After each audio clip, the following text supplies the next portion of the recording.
ಅಮೆರಿಕದ ಮಾಜಿ ಪ್ರಧಾನಿ ಡೊನಾಲ್ಡ್ ಟ್ರಂಪ್ ಮೇಲೆ ಅಟ್ಯಾಕ್ ಆಗಿರೋದನ್ನ ನೀವು ಕೇಳಿರಬಹುದು. ಇವತ್ತಿನ ವಿಡಿಯೋದಲ್ಲಿ ನಮ್ಮ ಭಾರತದ ಪ್ರಧಾನಿಯವರ ಸೆಕ್ಯೂರಿಟಿ ಯಾವ ರೀತಿಯಲ್ಲಿ ಇರುತ್ತೆ ಅನ್ನೋದನ್ನ ಗಮನಿಸೋಣ. SPG commandos special production group ಇವರು ಎಂತಹ ಕಠಿಣ ಸಮಯಕ್ಕೂ ಕೂಡ ತಯಾರಾಗಿ ಇರ್ತಾರೆ. ಇವರ ರೈಫಲ್ FN ಹೊರಿಸಾಂಟಲ್ F2000 ಇದು ನಿಮಿಷಕ್ಕೆ 900 ಬುಲೆಟ್ಗಳನ್ನು ಫೈರ್ ಮಾಡುವಂತ ಸಾಮರ್ಥ್ಯವನ್ನ ಹೊಂದಿದೆ.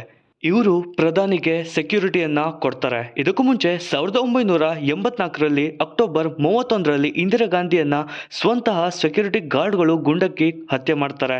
ಆಗ ಪ್ರಧಾನಿಯನ್ನ ಕಾಪಾಡುವಂತಹ ಕೆಲಸ ಡೆಲ್ಲಿ ಸ್ಪೆಷಲ್ ಪೊಲೀಸ್ಗೆ ಇರುತ್ತೆ. ಈ ಘಟನೆ ಆದ ಬಳಿಕ SPG ಯೂನಿಟ್ ಒಂದು ಶುರು ಆಗುತ್ತೆ. ಇದು ತುಂಬಾ ಡೇಂಜರಸ್ ಯೂನಿಟ್, ಯಾಕಂದ್ರೆ ಪ್ರಧಾನಿಯನ್ನ ರಕ್ಷಿಸೋಕೆ ಇವರು ಯಾವ ಮಟ್ಟಿಗೆ ಬೇಕಾದ್ರೂ ಇಳಿತಾರೆ. ಒನ್ನೊಮ್ಮೆ ಯಾರಾದ್ರೂ ಪ್ರಧಾನಿಯನ್ನ ಸಾಯಿಸೋಕೆ ಪ್ರಯತ್ನವನ್ನ ಪಟ್ರೆ ಅಂಥವ್ರನ್ನ ಅಲ್ಲೇ ಶೂಟ್ ಮಾಡುವಂತಹ ಪರ್ಮಿಷನ್ ಕೂಡ ಇವರಿಗೆ ಇದೆ. ಇನ್ನು ಪ್ರಧಾನಿ ರ್ಯಾಲಿಯಲ್ಲಿ ಯಾವ ಅಧಿಕಾರಿಯಾದ್ರೂ ಸರಿ, ಯಾವ ಮುಖ್ಯಮಂತ್ರಿ ಆದ್ರೂ ಸರಿ ಪ್ರಧಾನಿಯನ್ನ ಭೇಟಿ ಆಗ್ಬೇಕು ಅಂದ್ರೆ ಮೊದಲು SPG ಕಮಾಂಡ್ಗಳನ್ನ ದಾಟಿ ಭೇಟಿ ಮಾಡಬೇಕು. ಬುಲೆಟ್ ಪ್ರೂಫ್ ವೆಸ್ಟ್, ನೀ ಪ್ಯಾಡ್ಸ್, ಹೈಲಿ ಫೋಕಸ್ಡ್ ಸನ್ ಗ್ಲಾಸಸ್ ಹಾಗೇನೆ ಕೈಯಲ್ಲಿ ಶೀಲ್ಡ್ ಅನ್ನ ಹಿಡಿದು ಇವರು ಪ್ರಧಾನಿ ರ್ಯಾಲಿಗಳಲ್ಲಿ ಕಾಣಿಸ್ತಾರೆ.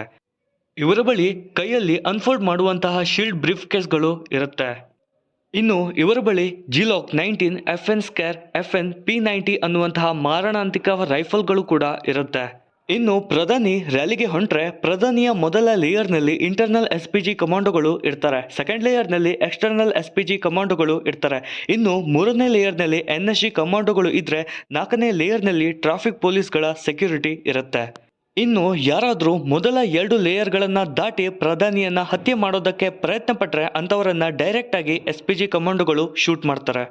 ಇನ್ನು ಇವರು ಬಳಸುವಂತ ಕಾರ್ ಕೂಡ ತುಂಬಾ ಅಡ್ವಾನ್ಸ್ಡ್ ಆಗಿ ಇರುತ್ತೆ. ಬುಲೆಟ್ ಪ್ರೂಫ್ ಶೆಲ್ ಹಾಗೆಯೇ ಮೈನ್ ಬಾಂಬ್ ಪ್ರೂಫ್ ಮತ್ತೆ ಕಾರ್ ಪಂಚರ್ ಆದ್ರೂ ಕೂಡ 90 ಕಿಲೋಮೀಟರ್ ವೇಗದಲ್ಲಿ ಸರಾಗವಾಗಿ ಹೋಗುವಂತಹ ಅವಕಾಶಗಳು ಈ ಕಾರ್ಗೆ ಇರುತ್ತೆ.